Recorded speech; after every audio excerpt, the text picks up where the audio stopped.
Input 10 numbers in tuple and find sum and odd even. सबसे पहले 10 number input करवाते हैं, तो t इक्वल्स टू eval लेंगे। eval क्या करता है, कन्वर्ट करेगा जो भी हमने यूजर से इनपुट करवाया है, एंटर 10 वैल्यूज इन टपल। तो ये जो हमने मैसेज दिया है वो जब वो 10 नंबर एंटर करेगा तो उसको हमने eval के थ्रू कन्वर्ट कर दिया टपल में। eval क्यों लिखा है, क्योंकि जो डेटा वो इनपुट करेगा वो अपने आप ही रिकॉग्नाइज कर लेगा कि ये वैल्यू टपल है या ये वैल्यू लिस्ट है। तो टपल की फॉर्म में हम इनपुट करेंगे और उसको अपने आप ही eval कन्वर्ट कर देगा। अब हमें क्या करना है, फाइंड करना है कि कितने ऑड है कितने इवन है और उनका सम भी करना है। तो लूप चलाते हैं, for I in T, T से हम वैल्यू गेट कर रहे हैं और आई के अंदर स्टोर होता जाएगा। आई को चेक कर लो कि आई क्या है। अगर आई मॉड हो रहा है 2 से, रिमाइंडर 0 बच रहा है, तो इसका मतलब वो इवन है। तो यहाँ पे मैं 2 वेरिएबल्स ले लेता हूँ।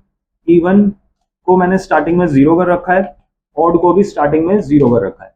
अब यहाँ पे मैंने लिखा कि even equals to even plus, वो नंबर हमें कहां से मिलेगा, टी के अंदर हमने इनपुट करवाया है लेकिन हम गेट कर रहे हैं आई में, तो आई में वो नंबर है और आई को ही हम चेक कर रहे हैं और आई को ही यहाँ पे हम उसको इंक्रीमेंट कर देंगे। और अगर ऐसा नहीं है एल्स, तो क्या होगा, odd equals to odd plus I.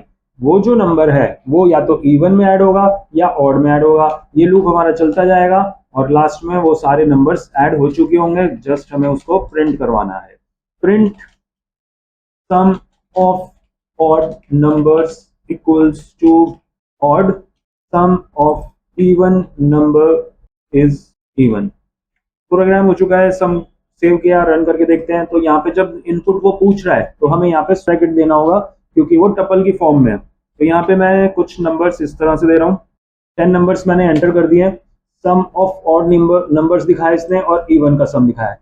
Even कौन कौन से हैं, सिर्फ 2 और 4 ही है, 2 4 2 4, तो उसका सम दिखा दिया इसने 12। और अगर हम इवन को सम करेंगे तो वो 18 आ गया। अगर हमें इसी क्वेश्चन में सम और इवन को सेपरेट करना था, मान लो हमने सम किया है, अगर हमें सेपरेट करने हैं तो यहाँ पे हम सेपरेट भी कर सकते हैं। तो यहाँ पे मैं एक और लिस्ट ले रहा हूं क्योंकि टपल में तो हम एक एक करके वैल्यू नहीं डलवा सकते, लिस्ट में डलवा सकते। तो यहाँ पे मैंने एक और लिया इवन लिस्ट के नाम से जो कि शुरू में खाली है, और एक और लिया ऑड लिस्ट जो कि शुरू में खाली है। तो अगर वो इवन नंबर है तो हम क्या कर रहे हैं, इवन लिस्ट के अंदर उसको अपेंड कर देते हैं। अपेंड क्या करना है, अपेंड आई को अपेंड करना है। इसी तरह से अगर वो ऑड है तो ऑड लिस्ट के अंदर क्या कर देंगे, अपेंड कर देंगे। तो आई में नंबर है, आई को हमने क्या कर दिया, अपेंड कर दिया ऑड लिस्ट में और इवन में।